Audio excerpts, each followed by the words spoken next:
Ryan, today you're heading out on a business trip, right? That's right. Why are you asking me about that, though, Gabby?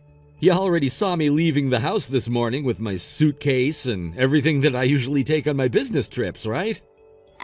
That's true. There wasn't really a serious reason for asking you, actually. I was just making sure there wasn't any changes of plans for you, or you might have to come home earlier or later from that trip. You know, you won't have anything like that coming up, right? Well, there's never 100% chance that nothing is gonna change with my schedule or anything, but I've already arrived at my hotel now and will be staying here for a night or two. I see now. Well, if that's the case, then I have nothing left to ask. Sorry for asking you something strange like this when you're probably really busy. Well, it's not a problem, I guess. Now you have a good time with that business trip. And good night. Sure, good night.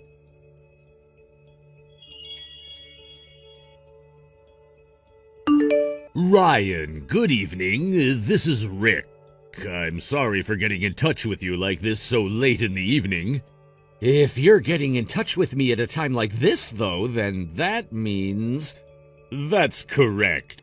I got invited to go out with your wife tonight. And what did you say back to her? Just as we had talked about the last time we chatted, I said no to her, and then gave her my reason for wanting to break up with her. I made it clear that had I known she was a married woman before, I would have never gone out with her like I had been. Also, in order to get her to stay together with you and not run off, I made sure not to say anything about you during the breakup. All right. Thank you for doing that. You thanking me right now for something like this? I understand that I had no clue at the time, but I still laid my hands on your wife and did things with her that I never ever should have. But the reason you ever did that was because she lied to you and said that she was single. But even still, I am so very sorry for what happened. Don't bother apologizing for it. You actually listened to what I had asked you to do and told her off, saying that you no longer wanted to see her. There's nothing else I'm upset about regarding you, and I don't want anything else from you, so relax. Thank you so much for saying that. And now, until I've gone and finished things up with Gabby, I'm gonna keep your phone number and everything in my phone in case I need to talk with you again. Is that all right?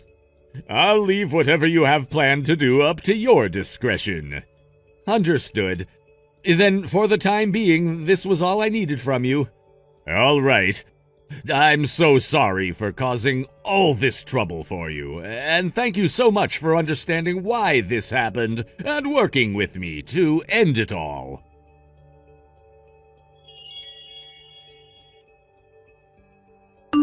Ryan, I'm sorry. I would like for you and I to get a divorce. What? What's all of this about? Good point. To you, none of this probably makes any sense at all and is very sudden for you. But to be honest, I have found myself a new man that I really like. Huh? What are you trying to say, Gabby?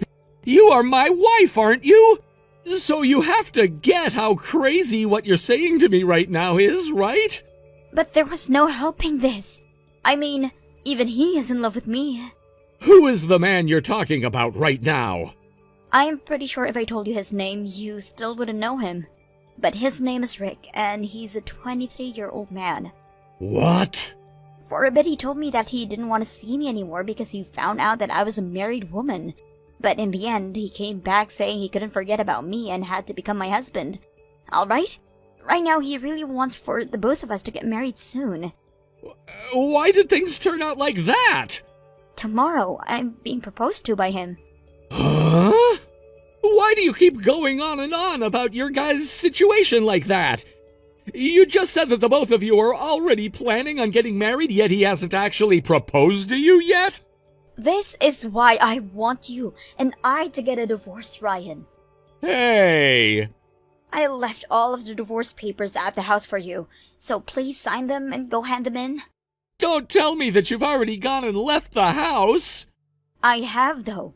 I have to start preparing for when he proposes to me tomorrow, and that requires me to be divorced from you and out of your house. Hold on, you need to slow your horses there. I'm not slowing down for you anymore. I'm sorry. Make sure to hand those divorce papers in before 5 p.m. when the courthouse is said to close. I'm telling you to hold on, Gabby! Goodbye, forever.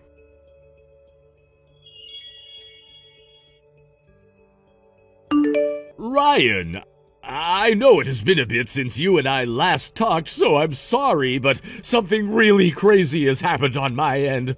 What the hell am I supposed to do about all this? Did Gabby come out to you asking to stay at your place? She did. Just a second ago, she arrived at my apartment and started to ring my doorbell non-stop over and over again. She's still out there, sitting on the ground with some suitcases alongside her. She told me that starting today, her and I would be living together, and that's why she brought most of her things along with her to my place. I can't believe this. Do you have any idea what the hell is going on with her?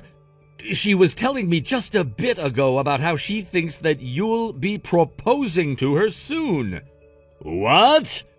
You made sure to tell her that you wanted to break up with her, right? Of course I did. I've already gone and made sure to delete everything I had about her off my phone. Also, I have myself a girlfriend right now that I'm planning to get married to really soon here. Wait, you already have another girlfriend and you're planning to marry her already? I do agree that things have moved very fast between her and I, but I'm being serious when I say that I'm not interested in Gabby anymore.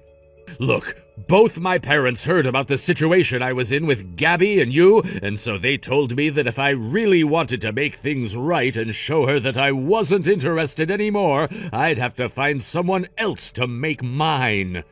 And so I ran into this woman I'm with currently, and after a little while, things developed into a very serious relationship where we're both planning to marry one another. So that's what happened there. She happens to understand everything that's happened with me and does not hold any of it against me. That's how open-minded and kind of a person she is. She's the kind of person I want to cherish for the rest of my life. Right now, the both of us are talking about things like our future together in a very serious manner, which means I don't want to go back to some lying woman who never told me about being married to another man. I see. I believe you, Rick. Thank you so much. So how are things going with Gabby right now? She's still out there sitting on the ground waiting for me. I never answered the door or made any noise, so I think she believes that I'm not home and is waiting for me to come back and see her. You can go ahead and report this to the police if you want. What? Are you really okay with me doing something like that to your wife, though? I'm already working on finishing everything off over on my end, and for the most part, I'm prepared to deal the final blow to her and be done with her. So you don't have to worry about her and my relationship with one another anymore. Understood.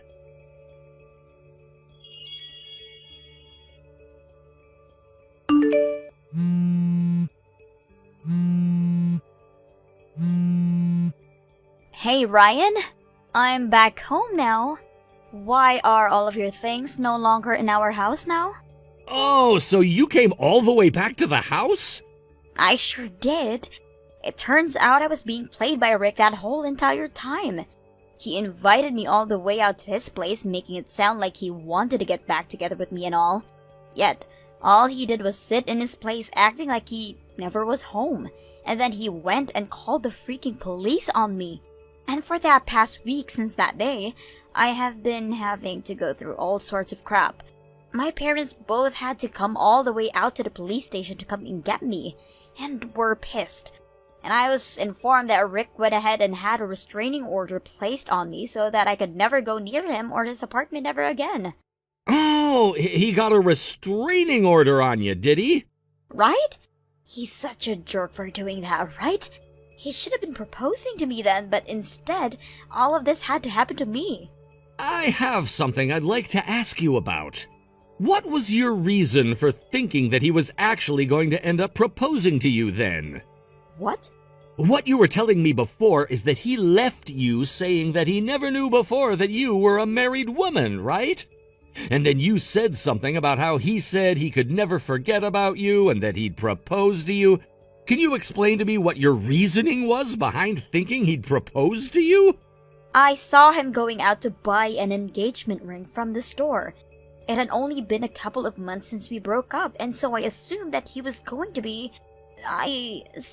buying that ring for me because there was no way he had anyone else to give it to. And so that's why you just assumed that he'd be wanting to propose to you because in your head that was his only choice? And that's why you left me with our divorce papers and left the house to go to his?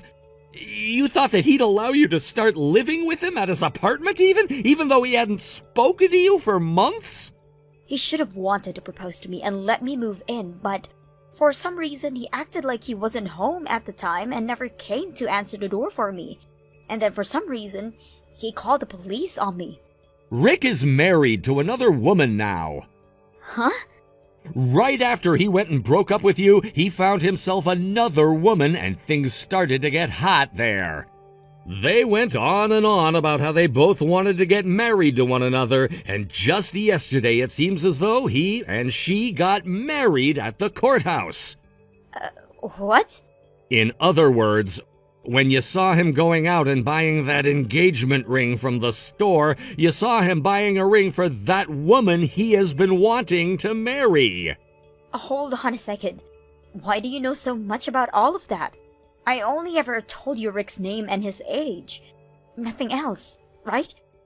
You're too soft. It's been months now since I first realized that you'd been cheating on me, and when I first realized that, I made sure to get to work on finding out everything that I could. No way. And the one that went and told Rick about how you were a married woman was me. No way. How could that... You were doing all of that right behind my back? And it wasn't just Rick you'd been with back then. There were plenty of other men too, right? From what I'd found, you were also with 2 other men who happened to both be married. What? No, wait, whatever you found on those 2 other men is wrong, Ryan. If you'd really like for me to pull out all the evidence I have, there are plenty of pictures of you with them. Evidence? Remember, I made sure to start looking into all of your cheating the moment I realized what you were doing behind my back. And so there are plenty of pictures I had taken of you with other men besides just Rick. But it wasn't like I did all that myself, as I never had that much time to follow you around all the time. So I hired a detective. You went and got yourself a detective? I had to, because of all the men you were with. I really didn't have the time to be going out and taking all of those pictures while you were with them, and so I made the choice to hire someone else to do that. And man, was that the right choice. Because of him, I now have so much evidence piled up that you will never be able to talk your way out of any of this. No. How far did you end up looking into things? The thing that really surprised me when the detective came back with his findings was that in the past there were multiple cases of you stealing other women's boyfriends from them. When it comes to that Rick you'd been with, he was originally a crush of one of your friends, and you wanted to take him from her. The fact that you have a history of stealing men from other women like that has really sealed away the idea that I have of you now. So you were able to find out about all of that as well? Man, you really did a good job trying to fool me. No way. Does this mean for the past week, me not being able to hear anything from both of you has been because... That's right. Rick and I had been working on talking with all of those men you'd been with, as well as their wives, in order to get settlements from you all. You have been already doing all of that behind my back. I have been working towards all of this for months now, Gabby. Now, as for the house situation and why my things are no longer there, I went ahead and transferred jobs within the company and have moved away with my parents in tow. So don't even bother trying to go to my old office or my parents' old house. What is going on here? What's going to happen to me? Ah, that's a good point. I was just about to get to all of that. To start, my lawyer is gonna head out and visit ya. Your lawyer? He has to be there in order to tell you about the settlement I'll be getting from you thanks to all of that evidence I've gained. A settlement? Why are you getting so surprised by all of this? Calm down. Please, you knew all of this would be happening if you were found out after you went and did some of the most unfaithful things known to man. Ryan, don't you think that the two of us could try one more time being a couple? Impossible. That was very immediate. I was just sending you the reply that anyone would send to you. Now, for one other thing. There's still more that you're going to tell me about? Before you got married to me, you were in plenty of debt, right?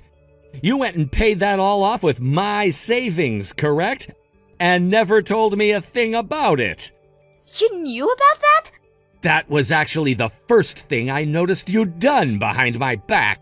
It was because of that and me taking a look into why you would do such a thing to me that I found another trail leading to you cheating on me with multiple different men. No way. I know this is pretty obvious for me to be saying, but you're gonna pay me back all of that money you used as well. All of it? Do you have any idea how much I had to pay off? That's right, let's do this. We can get this divorce, but when it comes to things like having to split our properties half and half, we can just consider the amount I took from you back then as my half, and you can keep everything you have now. Alright? That should be a good solution to all of this, right? Listen here, Gabby. When it comes to the money I had made and saved up before we got married, it doesn't fall into the same category as our shared properties. It doesn't? So give me that money back. Hold on. From now on, please talk with my lawyer about whatever else you have to say to me. And make sure to contact him when you have my money ready. No way. Ah, and as for the divorce papers you left me with a week ago, I already handed them in, signed and all. I don't have any money, though. You're kidding me, right? Not at all. Ryan?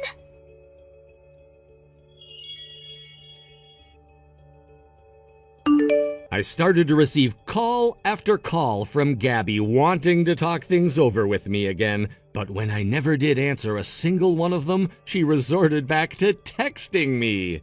And each one of her texts read, "As long as I go back to you, we don't have to fight anymore, right?" I got so irritated over all of those text notifications that I just blocked her in the end.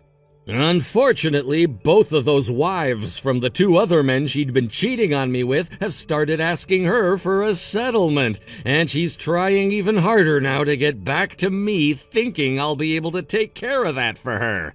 I told my lawyer to go to her and explain that even if she was able to get back together with me, I would keep all my bank accounts closed from her so that she could never lay her hands on my money ever again, which caused her to break down crying.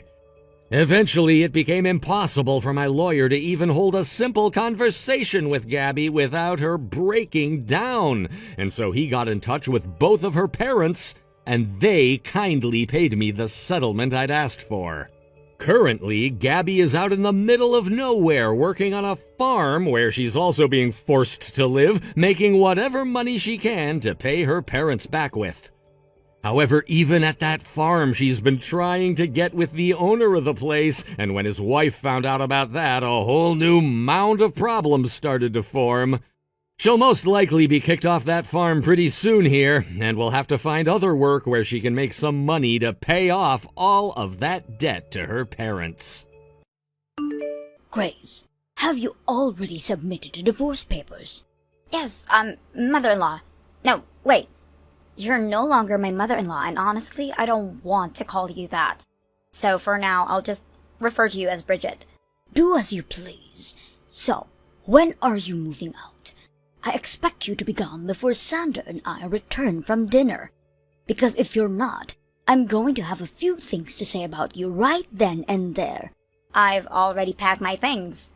Right now, I'm just waiting for the car to pick me up. Oh, really?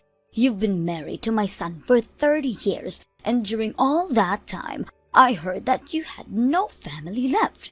But I guess you do have a friend who can come pick you up. What a surprise. So, what time are you leaving? I'll be gone from this house in 30 minutes.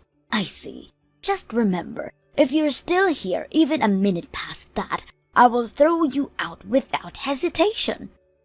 You don't need to worry about that. I'm just as eager to leave this place as you are. I'm actually already outside the front door. What? Wait a second. Are you saying you're outside the door with all your luggage? It's raining right now. Yes, it is, but I'm glad there's a roof over the entrance. How long have you been out there? I've been out there for about 15 minutes now. What did you just say? At least stay inside the entrance. You'll get strange looks from the neighbors. Well, at this point, that's the least of my concerns. It's already well known around here that there's a wicked mother-in-law who loves to bully her daughter-in-law. What? Not to mention, you've also dumped the care of Xander and our great-aunt onto me, forcing me to do all of the household chores. Then once that caregiving was over, you kicked me out and made sure I got divorced from your son. Everyone knows about it. What? Did you really not know any of this? Grace, how could you? You spread such outrageous lies about me out of spite for the divorce. I think you're misunderstanding the situation. I haven't done anything wrong. What? Let's be honest. Your commands and insults are incredibly loud. It seems the neighbors picked up on that, and it spread from there. What are you talking about? It seems like your ride is about to arrive. I'll wrap this message up right now. I'll leave the keys in the mailbox. Wait a minute. I met Xander when I was 23. We were both the same age and had an arranged marriage. And now, after 30 years, here I am. I've also been living with your family for the same length of time. I must say, I've endured a lot. Grace, just a moment. Before you leave, at least tell the neighbors that I didn't bully you or anything like that. You need to wait because I'll be home soon. I've already gotten into the car that's come to pick me up.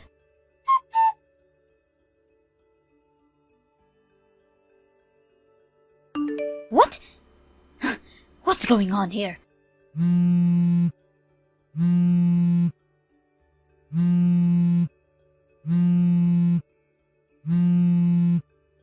Grace! Hey, I just passed the car you got into. What's up with that luxury vehicle? How could someone like you, who has been a stay-at-home wife for 30 years, possibly afford to ride in such an expensive car? You've received only a small amount from the division of assets, barely enough to cover your basic living expenses for time being. What is happening? What does this mean?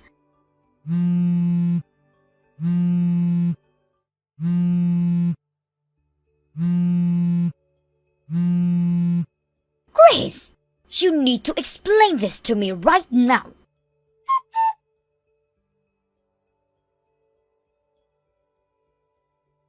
Grace, good morning. Good morning, Xander. You were right not to tell Mom about your grandfather. I'm glad I didn't. The last thing we needed was for her to worry about that, on top of everything else. Yeah, I agree. I didn't expect that at all, but it did leave me feeling a bit relieved.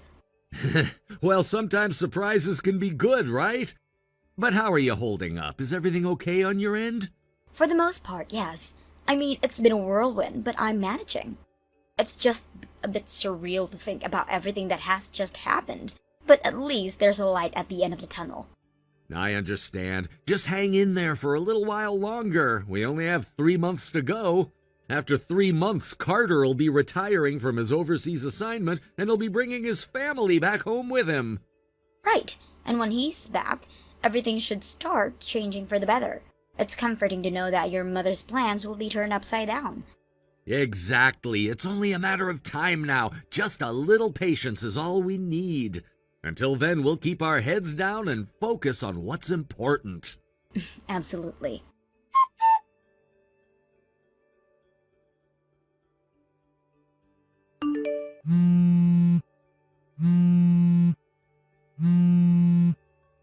Xander, Mom, what is it?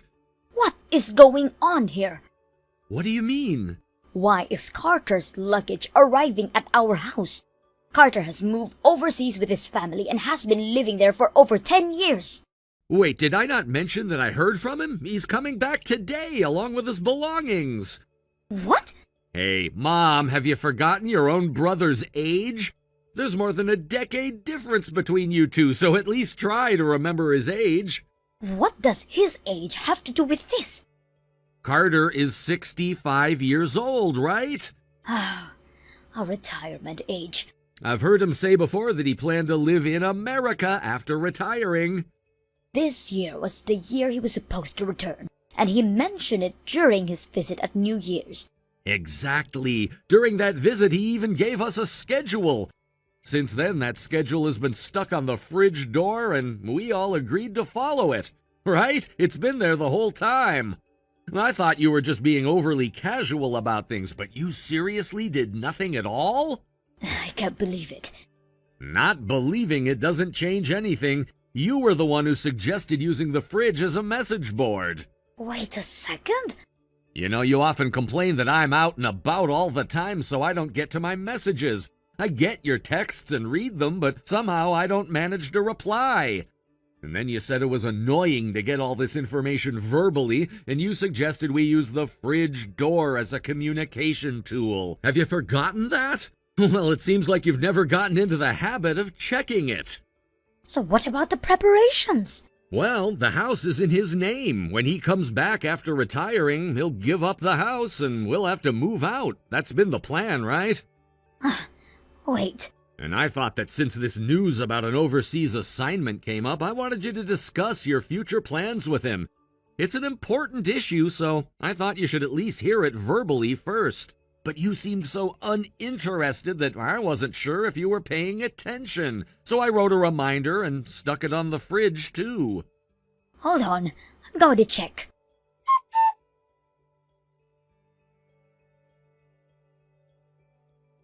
I wrote it down. Right? But at 53 years old, going at an overseas assignment? There's no way I, in my 70s, can keep up with that. I absolutely cannot handle living abroad at this age. Are you sure you'll be okay on your own? I'm not alone. Grace is already over there waiting for me. What? Grace? How can that be? That ex-wife is waiting for you? That has to be a joke. It's not a joke. The divorce is temporary, you see. What do you mean by that? I can't believe that Grace could handle living abroad at all. Mom, can we please stop underestimating Grace and making these dismissive comments? What? Sure, Grace has been a full-time housewife for years, taking care of your grandmother and father, but she graduated from a prestigious university with excellent grades. She's always been academically driven. When she took online courses to prepare for living abroad, she quickly regained her language skills without letting the long break affect her. But the financial situation. That's where we get to the main point of our conversation.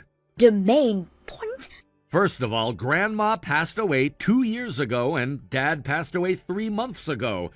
Grace has worked hard all those years caring for them, and now that her caregiving responsibilities have ended, you pushed for me to divorce her as if she were no longer needed. Because I truly didn't need her anymore. Actually, Grace's maternal grandfather is quite wealthy. At the time of the divorce talks, he approached Grace about giving her a living inheritance. What?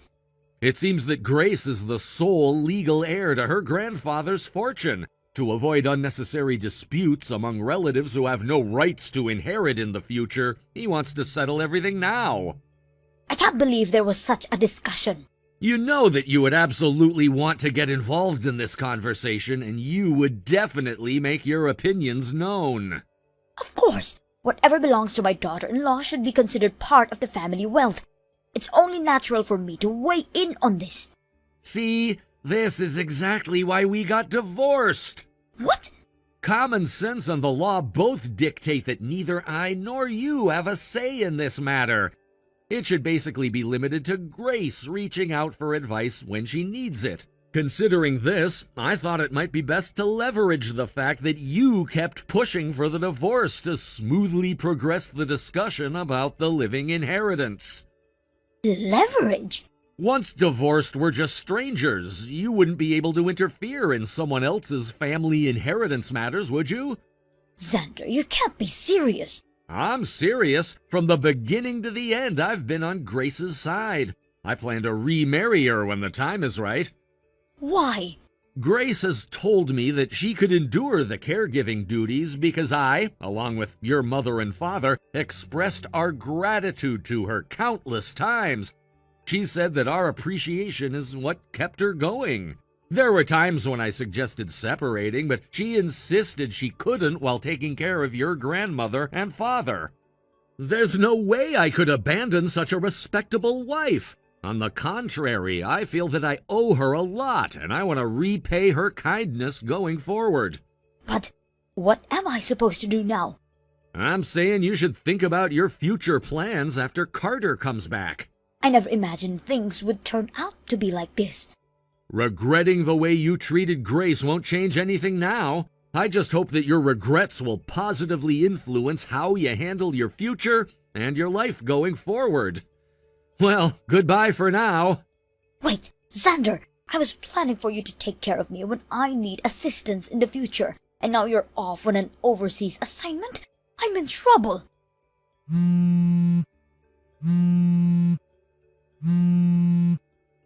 Xander!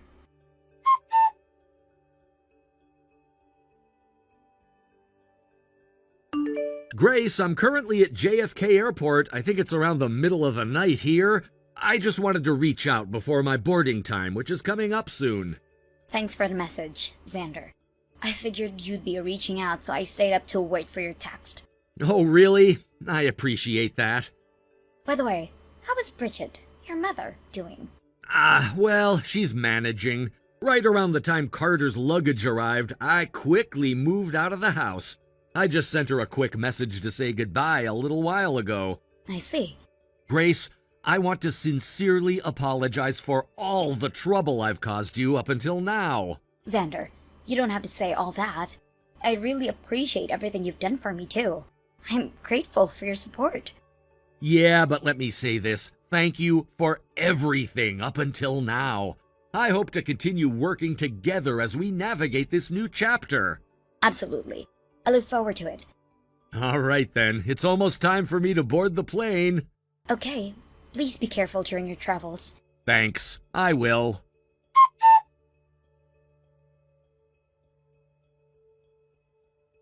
Not long after, her husband left home. Bridget's uncle Carter returned. Poor Bridget. He was a much younger brother, but he was quite sharp, and not someone she found easy to deal with. Carter naturally returned with his wife and other children, and their first encounter was quite something. Right off the bat, he bluntly stated, "If you're going to bully my wife or mistreat my children, then you need to leave." That was the way he settled things, and it made Bridget's heart sink a little. Unbeknownst to Bridget, arrangements were already in progress for her admission to a nursing home, which she could enter thanks to her pension. It seemed that her family had been making decisions for her without her knowledge, further complicating her already challenging circumstances. On the morning of her admission to the nursing home, the atmosphere was so charged that she felt she couldn't resist the tide of events.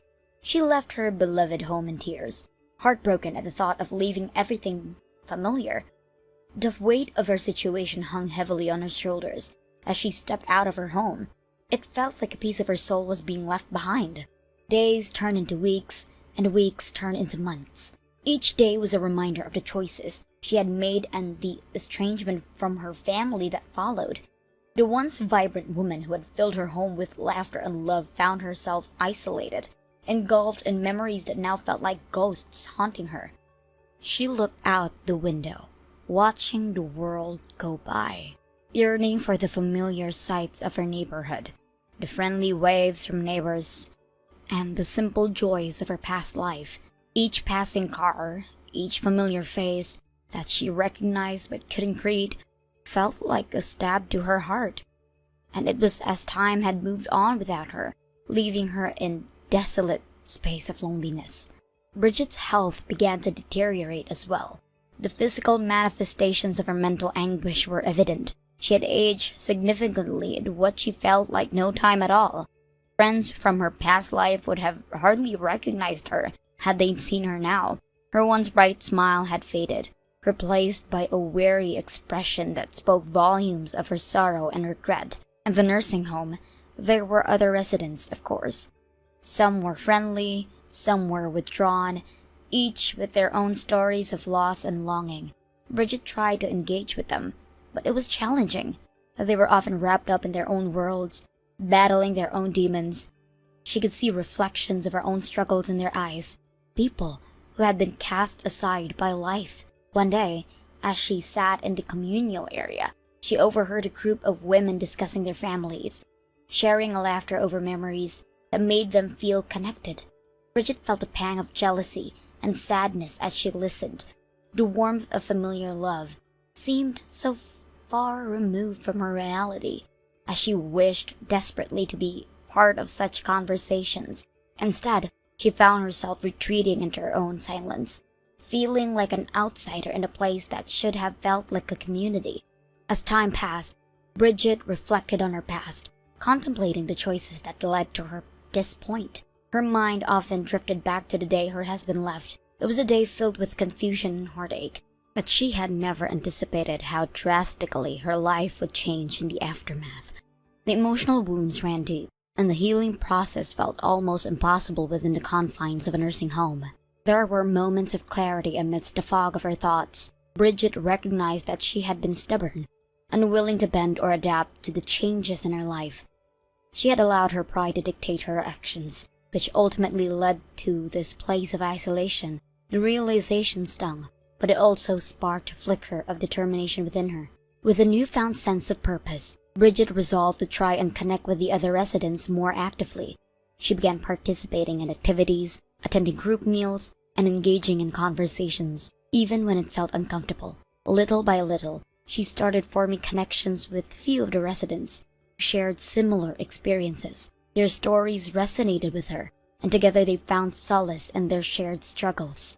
As weeks turned into months, Bridget found herself laughing more often. The sound of her own laughter surprised her. It felt foreign, yet beautiful. In these moments, she felt a glimmer of hope that perhaps life could still hold joy for her. Each small interaction with her fellow residents began to chip away at the walls that she had built around herself. However, the road to recovery was far from smooth. There were days when the weight of her regrets would come crashing down on her, leaving her feeling desolate once again.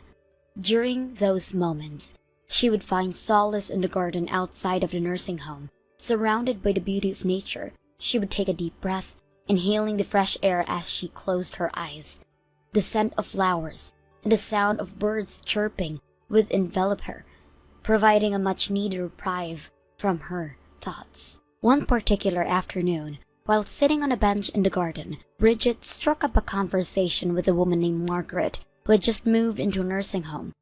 Margaret was vibrant, with a zest for life that was infectious. She shared stories of her travels, her family, and the adventures she had experienced.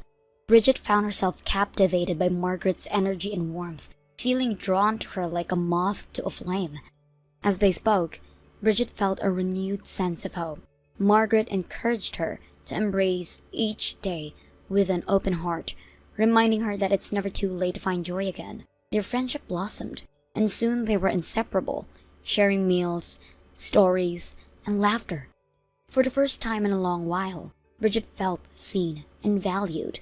With Margaret by her side, Bridget began to participate in more activities organized by the nursing home. They attended art classes, engaged in book discussion, and even joined the gardening club. The vibrant colors of the flowers they planted together brought a sense of joy to Bridget's heart. With each new experience, she found herself slowly shedding the heaviness that would weigh her down for so long. One day, during a particularly poignant conversation with Margaret, Bridget opened up about her past, the mistakes she had made, the regrets she carried, and the pain of being alone. Margaret listened intently, offering comfort and understanding. "We all have regrets, Bridget," she said softly. "Matters is what we do with that pain. We can either let it define us or allow it to propel us into a new chapter of our lives." Bridget pondered those words for days. She realized that while her past could not be changed, she had the power to shape her present and future. Inspired by this revelation, she decided to write letters to her family, her husband, her children, and even Carter. It was a daunting task, but she felt an overwhelming need to express her feelings, to apologize for the pain she had caused, and to ask for forgiveness. With Margaret's support, Bridget found the courage to put pen to paper. As she wrote, tears flowed freely, a cathartic release of emotions she had bottled up for far too long. She poured her heart into each letter, acknowledging her mistake and expressing her love for her family. It was a healing process, and with each word, she felt a sense of weight lifting off her shoulders. Once the letters were complete, she hesitated before sending them. The fear of rejection loomed large in her mind, but Margaret reminded her that taking that step was essential for her own healing. "You deserve to be heard, Bridget," she said firmly. "No matter the outcome, this is you reclaiming your voice." After much deliberation, Bridget finally mailed the letters, her heart racing with a mix of anxiety and hope. She had no idea how her family would respond, but she knew she had taken a significant step forward towards healing. Days turned into weeks, and just when she began to wonder if she would ever hear back, a letter arrived from her daughter. With trembling hands, Bridget opened it, her heart pounding in her chest. As she read her daughter's words, tears streamed down her face. Her daughter expressed love, understanding, and a willingness to reconnect. It was beautiful, a heartfelt message that sparked a glimmer of hope in Bridget's heart. Following her daughter's letter, Bridget received responses from her husband and even Carter. They expressed their love for her and their desire to mend the fractured relationships. Each letter brought her joy, and the overwhelming sense of acceptance and forgiveness washed over her. With newfound connections, Bridget felt revitalized. She continued to nurture her friendships at the nursing home, growing closer to Margaret and other residents who had become her support system. Their shared experiences and laughter became a balm for her soul, filling the void that had once consumed her. As time passed, Bridget transformed from a woman burdened by regret into one filled with purpose and joy. She found herself engaging in more activities, helping others in the nursing home, and volunteering her time to make the place feel like a true community. Her laughter echoed in the hallways once more, a melody of hope that inspired those around her. Bridget's journey of healing had just begun, but she was determined to embrace every moment. The woman who once left her homes in tears now stood tall, surrounded by friends and family who loved her. With each passing day, she discovered that life, even in its most challenging moments, could still hold beauty and connection. Listen carefully, Sandy. What I'm about to say is final, so make sure you fully understand. Frank? We just finished my father's funeral a few hours ago, and I'm still in no state to take in anything serious right now. Precisely because the funeral is over now, this is the perfect time to discuss it. Discuss what, exactly? From now on, the inheritance that you were supposed to receive from your father will be under my control. Excuse me? Frank, I really do appreciate all the help you offered during the funeral and everything, but as far as my father's inheritance goes, I don't need you interfering. Alright? Huh? In the first place, my father's inheritance has nothing to do with you. And the fact that you're bringing this up right now, of all times, is beyond inconsiderate. I'll divorce you! What? If you've got any objections, I'll divorce you and you can get out of my sight. Pardon me? Just remember, we don't have any kids tying us down, so we can go through with the divorce easily. No strings attached. I'm not even sure where this is coming from. If you don't like it, then just get a divorce. Simple as that. I see. So this is what my father was warning me about. Huh? What are you talking about? You're supposed to discuss the inheritance matters a few weeks after his passing. I'm exhausted right now, so could you hold off this conversation for later? Oh, that's all you meant. All right, fair enough. I get that there's nothing I could do about it alone at the moment anyway, so I guess I'll wait. But don't forget, you better think carefully about what conclusion you're gonna reach if you want me to stick around and not walk out of this marriage.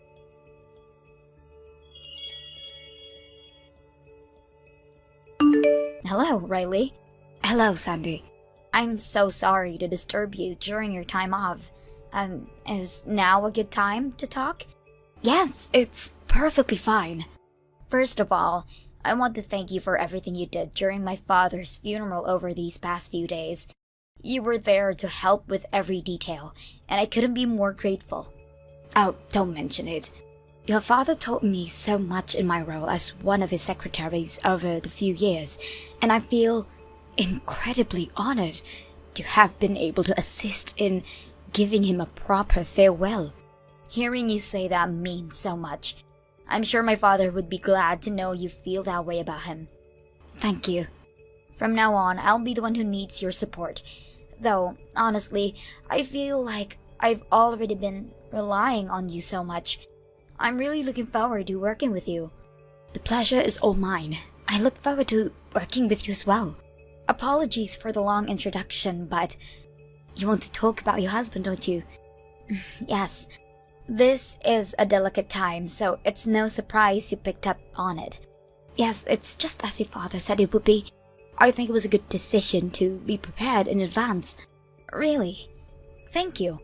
Now that I think of it, it was the information you shared with us that helped us take precautions in the first place. I don't know what I would have done without your help, so thank you again. No need to thank me. It was just something I happened to witness, but I'm glad if it ended up being helpful to you. Well, about that next step, I'll be coming into the office tomorrow afternoon, so I'd like to discuss this further then. Yes? Understood. I'll inform all of the relevant parties and make the necessary arrangements. Thank you. I appreciate it.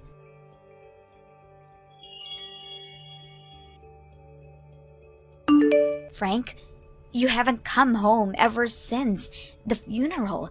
Care to explain why? Huh? Oh, that. Well, I told you that if you didn't put me in charge of managing your father's inheritance, we'd be getting a divorce. Given that, I figured it'd be better if we didn't stay under the same roof for now. Maybe this way you'll experience what it feels like to be alone without me around. It should give you a clearer idea of how much impact a divorce could have on ya. It might even help you come to the right decision. Oh, I see. So that's your reasoning. By the way, where exactly are you staying right now? My parents' house. Interesting. I've already called your parents' house, and they confirmed that you're not staying there. What? Just to check. You're still going to work, right? Of course, yeah!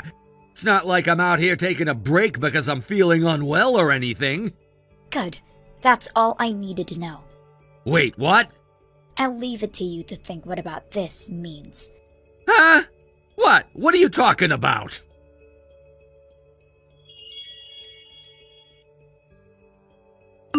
Thank you for today. Of course, everything went smoothly, with everyone in full agreement and no conflicts. That's a relief. Now it feels like we're finally getting started for real. Let me say once again, congratulations on becoming the new president. Thank you very much. For now, I'll mostly be relying on the support of the chairman, who was also our president 2 generations ago, as well as your support in your new role as my secretary.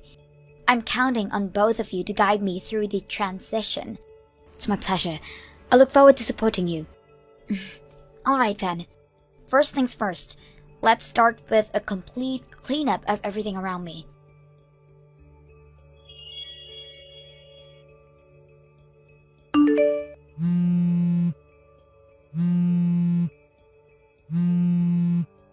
Hey, Sandy! What did you do to my company? Your constant calls are getting annoying. That's because you still haven't told me what you did to my company! I was just informed by upper management that all our dealings with Company S have been permanently terminated.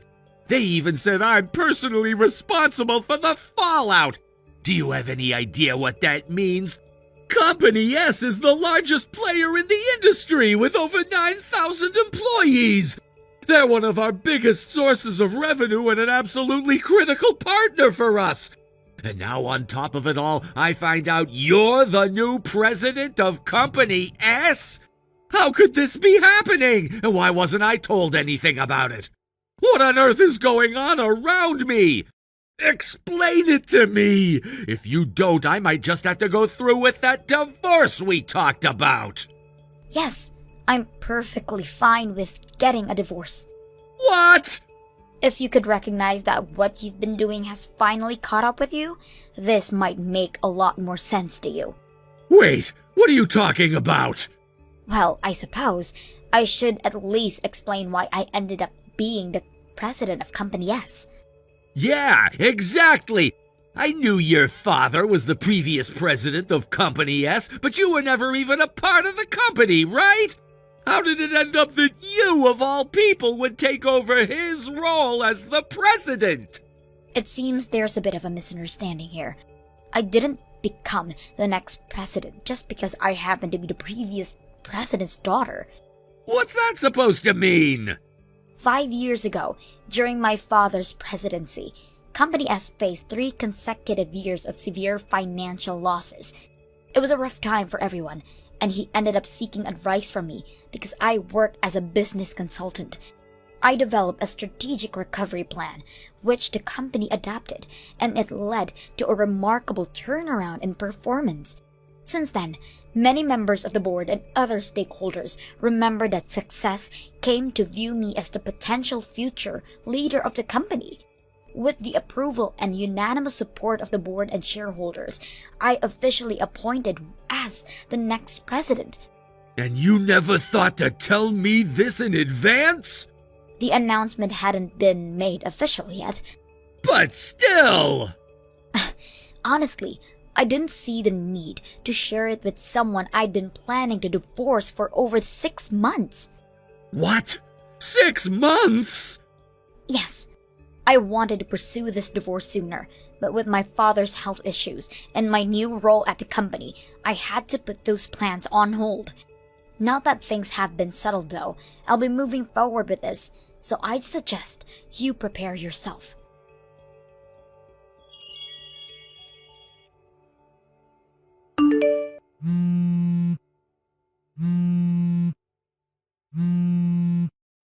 Hey! Now you're sending a certified letter too? What's the meaning of this? Why am I suddenly being slapped with a demand for alimony? And what's going on with me handling your father's inheritance like we discussed? First of all, you never had any legal right to be involved in my father's inheritance. Are you trying to get divorced? Is that what you want? I already told you, a divorce would be perfectly fine with me. Why? Why are you doing this all of a sudden? Should I spell it out for you? Everything is out in the open now. Or don't you have any idea why this is happening? Out in the open? What are you talking about? For instance, the place you're currently living? Since you've stopped coming home, you're now staying somewhere else, right? I believe it's a unit about a 10-minute walk from A Station's north exit, specifically H Heights, room 103. It belongs to a woman named Avery. Who? What? She's your affair partner, isn't she? Wait a minute. And let me guess. That certified letter I sent, it was delivered to that address, wasn't it? Ah. You're scrambling right now. desperately trying to figure out how all of this is falling apart around you. But isn't it obvious? I'd suggest you start connecting the dots. This can't be happening!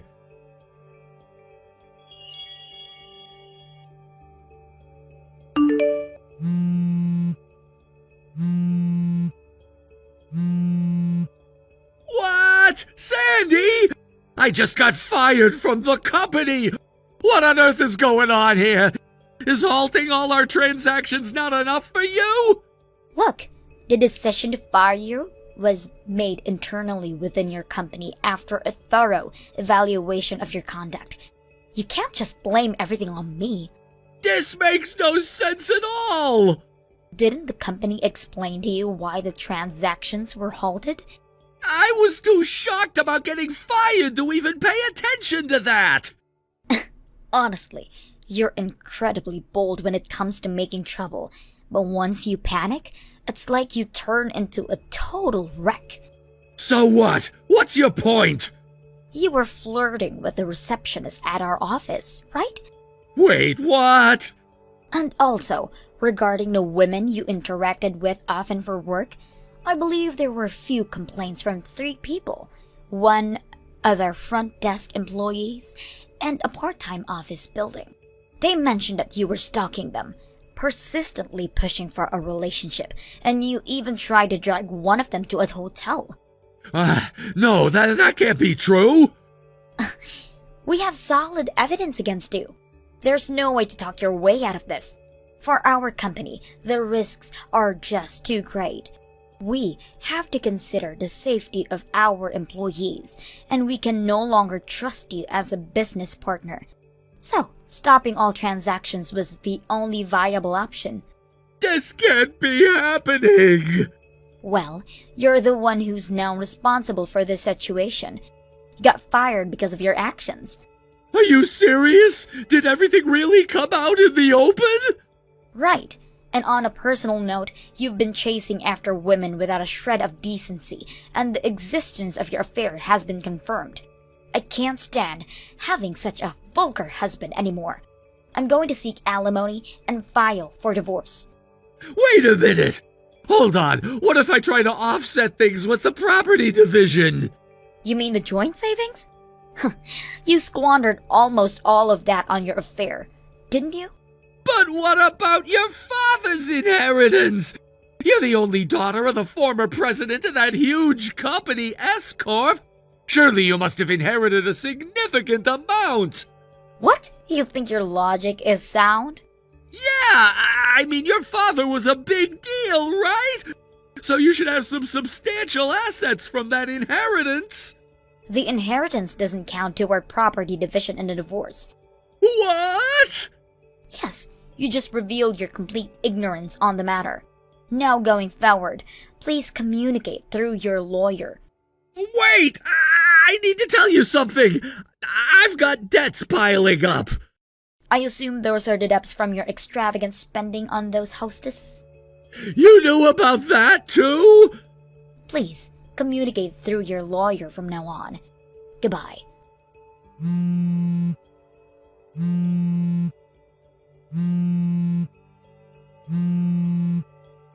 Sandy!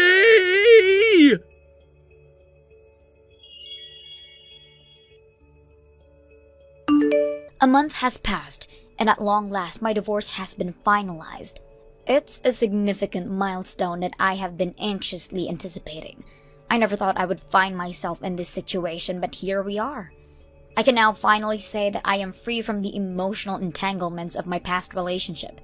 The alimony has been successfully paid, and it feels surreal to declare that I am no longer connected to him in any way. This divorce has allowed me to sever ties and step into a new chapter of my life as a completely independent person. With this legal separation, we're now officially strangers, essentially red flags in each other's lives. I can finally take a deep breath and feel the weight lifting off my shoulders.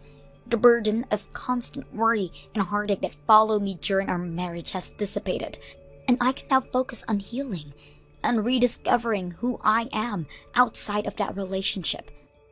Interestingly, the woman with whom he had an affair also contributed to the settlement. However, it appears that the excitement of their secret relationship has lost its charm, and they too have ended things amidst the chaos that ensued from my divorce. The whole situation has turned into a bitter mess, and it seems that they were unable to maintain their connection once reality of the circumstances hit them. But make no mistake, this is certainly not the end of my challenges. Life, as I have learned through this experience, has a tendency to throw unexpected obstacles in our paths just when we think we have everything figured out.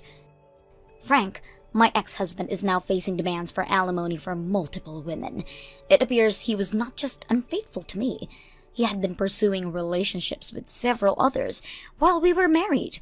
The fallout from this revelation is intense, and the financial implications are staggering. There are rumors swirling around that at least one woman is in a precarious situation due to this mess, and it seems that the amounts being claimed could become quite substantial. Frank might soon be in the midst of a financial crisis as a direct result of his poor choices. It's ironic, really. The very actions he took to seek fulfillment outside our marriage have come back to haunt them.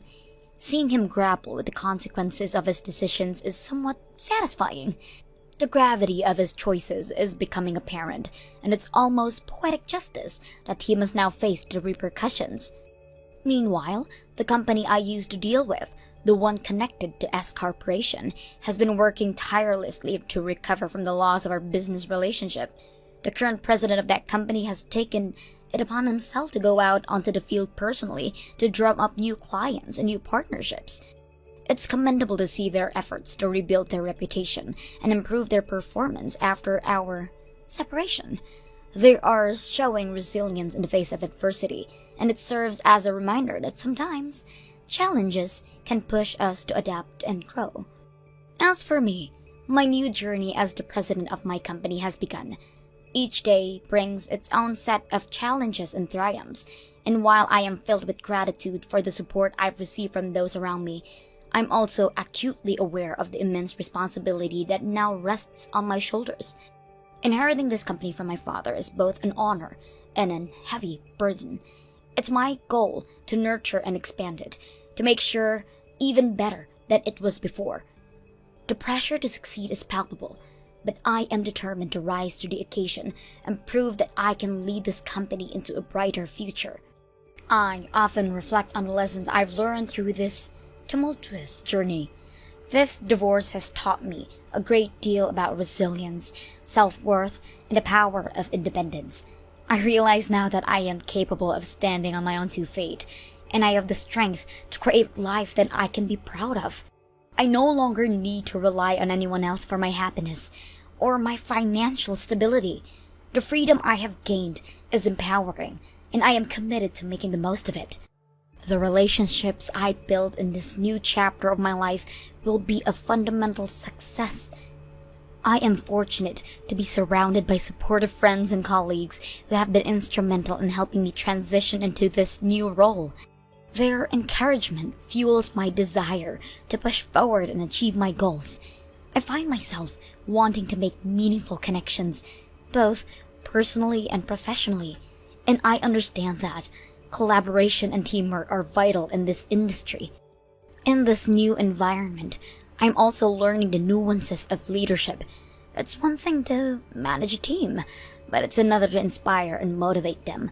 I want my employees to feel valued and recognized for their hard work and contributions. I am committed to creating a positive workplace culture, one where everyone feels they can contribute and be heard. It's essential for the growth of the company and for the happiness of my team. And I know that a happy team leads to productive work, which in turn contributes to the success of the business. As I navigate in this new landscape, I often think back to my father and the lessons he imparted to me. He always emphasized the importance of integrity, honesty, and hard work. I want to honor his legacy by ensuring that our company operates with the highest ethical standards. Trust is paramount in business, and I aim to build relationships based on transparency and mutual respect. I want to create an environment where everyone feels a sense of ownership and pride in their work. Looking ahead, I have ambitious plans for the future of the company. I envision expanding our services, reaching new markets, and creating innovative solutions that meet the needs of our clients. It's an exciting prospect, and while there will undoubtedly be challenges along the way, I am ready to face them head on. I believe that with the right mindset, strategic planning, and a strong team, we can achieve great things together. I am also acutely aware of the personal growth that comes with these professional challenges. Each obstacle I encounter helps me develop resilience, adaptability, and confidence. I find myself evolving into a more assertive and decisive individual. The experiences of the past month, both in my personal and professional life, have shaped me into someone who knows their worth and refuses to settle for less. As I embark on this journey of growth, I am reminded of the importance of balance. It's easy to get caught up on the hustle and grind of work, but I also make time for myself and my well-being. I have learned that taking care of my mental health is just as crucial as achieving business success. I try to carve out time in my schedule for relaxation and self-care, whether that means enjoying a quiet evening at home, pursuing hobbies, or spending quality time with friends and family. I know that to be effective in my role, I need to recharge and maintain my well-being. In conclusion, while the past month has been tumultuous, it has also been a period of profound transformation for me. I have emerged from the chaos of my divorce with newfound strength and clarity. The challenges I face in my new role as a business president are significant, but I am committed to navigating them with integrity and determination. I will continue to learn and grow, not just as a professional, but as a person. The journey ahead is promising, and I am excited to see where it will lead me. I look forward to shaping the future of the company and making a positive impact in the industry while embracing my newfound freedom and independence. Thank you for watching and listening. We hope you enjoyed the video. Don't forget to like this video and subscribe. Also, feel free to leave a comment about what you thought of the story. We'll look forward to seeing you at the next story. Thank you for watching. Please subscribe and hit the like button. See you next time.